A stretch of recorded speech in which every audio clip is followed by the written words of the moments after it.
What is up, ladies and gents? Noli here. Welcome to another Payday 2 video. The Gage Ninja Pack has just dropped. I've been playing on it since launch, and I feel like it's about time I gave my first impressions. I really want to talk about this DLC, because I feel as a weapon DLC, it's actually offered more than any of the previous ones, and I want to get it out there to you guys that this is good, and you may be missing out if you choose not to pick this one up. So I'm going to run through all the primary aspects of the DLC. I can't tell you too much about it. I don't feel like this could ever be deemed a full review, but certainly first impressions seem fair enough. I want to give you what I'm feeling, having played around with these weapons for about 3 hours. I'm actually going to start off in an unusual place, I'd say, the melee weapons, because coming into this, when I first saw what we were potentially going to be getting, I thought, this is different, this is changing things. There are more animations, they look great, I hope they have stats to match, and generally, I feel they do. They are some of my favourite melee weapons in the game to use. Now, I'm not going to say they are necessarily the absolute best. Some of them are very, very strong though, they're certainly contenders, but there's just something about them that's just so much more polished, so different, and it's the only way I feel they can keep offering us more melee weapons, because let's be honest, it's been getting a bit tired and old. 4 melee weapons every DLC that comes out. We're at the point now where some melee weapons are having the same stats as previously released ones, and it has to be, because otherwise there's sort of a melee weapon power creep, and after each DLC launch, some become redundant. So I don't want to see that, but this time Overkill has pulled it out the bag and managed to give us 4 unique and interesting melee weapons, and I love them. So we have the empty palm kata, which is primarily a sort of knockdown focus with a great attack rate and just some of the best looking animations, I believe, in the whole game. There's something that feels great about this. I was using it just before with the Chris Vector SMG, and I felt I'd put a couple of bullets in, and then go for the palm push, knock the guy over, put another couple of bullets in, the job was done. I felt like I could sort of combo this into my standard range weapons. It was strange, but I just loved using it. Moving on, we have the Okinawan style Sai. The Sai is a really strong option. Up there, I feel, with the claws, they're both very similar.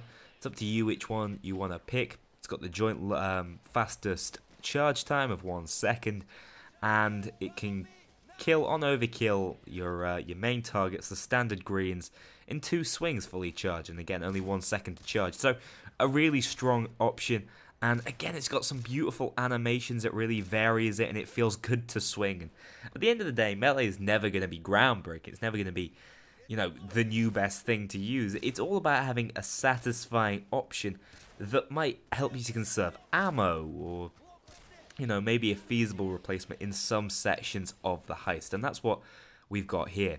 Then we have the Talons, of course, a bit more damage than the Sai, my personal preference, but they're both great options to pick from. What's also notable, all these melee weapons have great concealment, which means they can be used in crit builds, and you guys know I love that. And I found that might be one of the reasons I've really been able to make great use of these melee weapons. So yeah, Talon's my personal favourite from this DLC, at least right now from what I've played. The Kunai Knife then, nothing very special about its stats, you'd think. Well, I don't know, and then you read a bit further down, and it's Poison Tip. Really cool, very similar to, was it the buzzer we got? Yeah, the buzzer we got recently. It has a stun effect, it can interrupt the enemies. I love it. I don't know whether it's necessarily as strong as the buzzer, it certainly didn't seem as consistent, but it's still a load of fun to mess around with, to try out, and like I said, I can't say conclusively whether it's better or worse. They both seem pretty decent. These stun melee weapons are a great idea if you ask me. It's a whole new dynamic to melee, which makes it just that bit much more viable. I don't know whether you guys saw this recently, but I did a big bank with a couple of friends and YouTubers, and 3 of us were forced to just use the buzzer, and we were able to do it on overkill no problem at all. So these melee weapons are viable, and they're also loads of fun, and the poison effect is pretty hilarious to watch as well.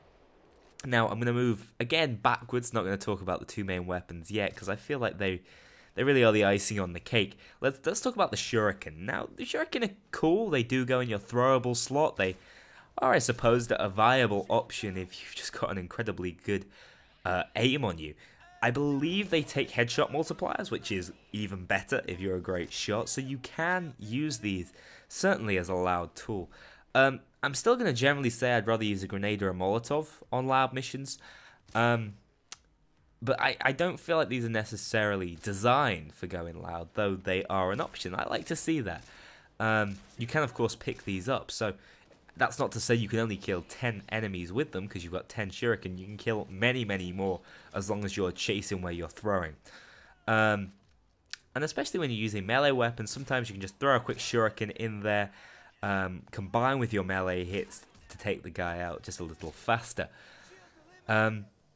But like I said, the main focus is, of course, stealth, and it has the poison effect on it as well, and they're really quite an interesting option for you to try out, both in stealth and in loud missions. Like I said, I don't necessarily think they're stronger than the Molotov or the grenade.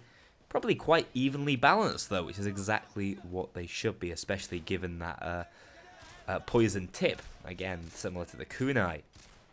So, yep, Shuriken are exactly what I wanted them to be, and they're exactly where they should be in terms of balance. Let's actually just mention the mass materials patterns briefly. They all look great. I don't know what else to say, really. They're quite easy to unlock. The achievements are quite simple. There are only 4 achievements in this DLC, which may be a disappointment to some of you. But they're all enjoyable achievements, and you have to use DLC weapons to unlock them, which I've always been a fan of. And they all look great. Everything looks great cosmetically. So, now time to talk about the primary and the secondary. I'm going to talk about the Vector, first and foremost. The Cross Vertex Submachine Gun, also known as the Chris Vector. Now, this thing on paper is just incredible. And don't get me wrong, it translates amazingly as well. But we take a look at it. It's got the standard mag size of 30. Got a great ammo capacity of 150, 120 as base. I'm actually running fully loaded, I believe. Rate of fire, 1,200. Wow, that's like very top tier. The damage, for me, it's sitting at 35. Base is 28. So, not the world's best damage, but, you know, you can amp it up pretty well. And 35, coupled with that rate of fire, is absolute destruction. It's like minigun level. The accuracy, you know, it's not great. It's at 8 as standard, but you can push that up quite easily. Mine's at 12, not too bad. Stability 20, that's really good.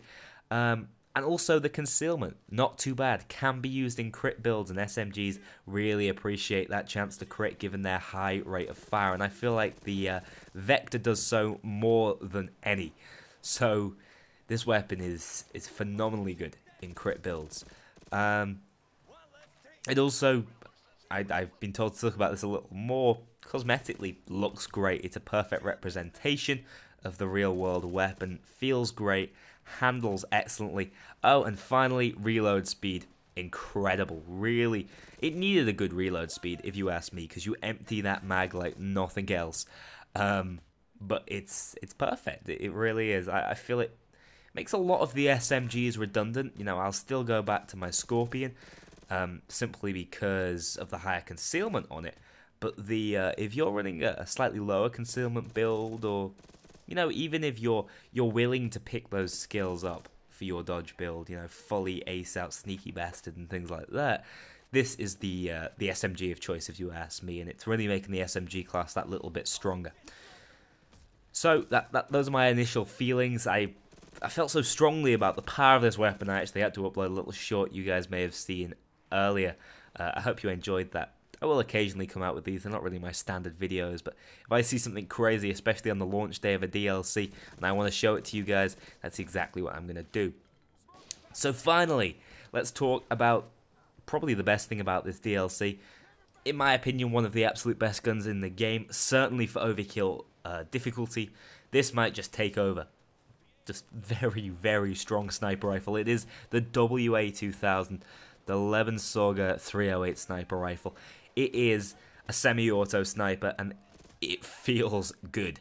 The rate of fire is sitting at 120, which, you know, I sometimes feel, in fact, if I go back to Call of Duty Modern Warfare 2, now that's years ago, back when the WA2000 was in that game, it had a crazy fast rate of fire. It's a little slower than that, it's toned down, but 120 is still very good for a sniper rifle. It's like a sort of battle rifle, a DMR, so to speak, so it's strong. Its mag size, it's at 10, really good for a sniper. Total ammo, you may want to amp this up. It's at standard 50. I've got mine at 63. The rate of fire, like I've already mentioned, 120. Damage, base 175. Not bad at all. You're hitting those headshot multipliers. You'll be taking out most enemies in one shot, especially on overkill, but it's also going to be great for Deathwish, again, especially if you've got that headshot accuracy, and for whatever reason I find it that much easier to hit those headshots. It might be because the gun doesn't need bolting, it actually doesn't kick, its accuracy and stability are much higher than the other snipers, and it doesn't feel like it kicks nearly as much, so I feel like I can keep a steady beat, shoot down a corridor, and you know, most importantly, if I miss that first headshot, my second shot is likely going to be on target. Also, most importantly, I feel, has a really good concealment value, especially for a sniper. So it joins the Mosin Nagant as one of the only snipers that can use a full crit build. I keep talking about crit because it just makes these weapons. The WA2000 on the crit build is a monster, and it's not even hard to do. You don't need to modify it at all in any way, and I love that. Now, the only drawback to this weapon is its reload speed, so if possible I might suggest you guys try and pick up Kill Mat. I don't have it in the gameplay, and you can really feel the reload speed holding me back ever so slightly, but it's not a problem. I don't recommend you shoot all 10 shots out, shoot 9 and then reload to keep the shorter reload animation. But other than that, just a great gun. It's definitely up there in my top 5 already, and that's without me even touching it on Deathwish. I can just tell it's going to be strong. The only thing that could potentially hold it back, and the only reason why this is sort of a cautionary video, you know, these are my first impressions, I haven't had enough time with it to fully review the weapon. The only thing that I feel may hold it back is if its damage doesn't quite hit the multipliers you need on Deathwish to hit those one-shot kills, but looking at it, it probably will. So I wouldn't worry. To me, this makes the Rattlesnake totally useless. You're going to pick this 9 times out of 10. So, yeah. I love this DLC. I really do. I feel like every element of it is worthwhile. You've got something like the barbecue pack, where you know that the fire effects were interesting. The shotgun was probably the best thing of the whole thing, and of the whole DLC, I should say. And, you know, the flamethrower was a bit of fun for a while. This one's something a bit different. You know, I'm going to be using these melee weapons for a long time to come. I'm going to try and use the Vector with as many builds as possible. It looks like the WA2000 may have just taken over. Oh, before I end this video up, I just wanted to mention a little something about the Crossbow Pistol. I can't believe I forgot to mention it. There's just so much to this DLC that I just totally went over the top of one of the main weapons added in the DLC. But the Crossbow Pistol it's alright, it's flashy, but generally I don't see why I'd ever use it over the bow, the standard bow we got from the Western pack, especially since the bow got the poison rounds as well, so they're both shooting the same potential explosive, poison or standard. There's a slight difference in trajectory. They're both still relatively hard to hit on target. I guess the Crossbow Pistol has the one advantage of being in the secondary slot, whereas the bow is in the primary. But like I said, it's probably a bit weaker than the bow overall, and I generally find it to be the worst part of the DLC. I'm hesitant to say that because it's still alright. I'd just rather mess around with all the other things over the top of it, and that's why I forgot to mention it. But anyway, it's alright. Let's get back to wrapping this video up. So, that's it for my first impressions. This DLC is incredible. One of the only ones I'm going to recommend to everyone. Pick it up at $5. I think it was £4 for me. I just feel like it's really improved my Payday experience. And, you know, I I get a little excited about this DLC as I love the Oriental theming, but no, this DLC has it all for me. There may be a full DLC review, I'm not sure. I feel like I've gone into it in reasonable depth already. What I may choose to do, or more likely will choose, is to review the weapons in a little more depth. Take a look at the potential flaws of the WA-2000 and see whether it really is just this god gun that I think it is right now. So that's it for my first impressions. Thanks a lot for watching. Let me know, are you enjoying the DLC like I am? What do you think of the two main weapons? Do you think they're great, or are they obsolete? Are there other better options out there that I'm overlooking? Thanks a lot for watching this video, and I'll see you all in the next one.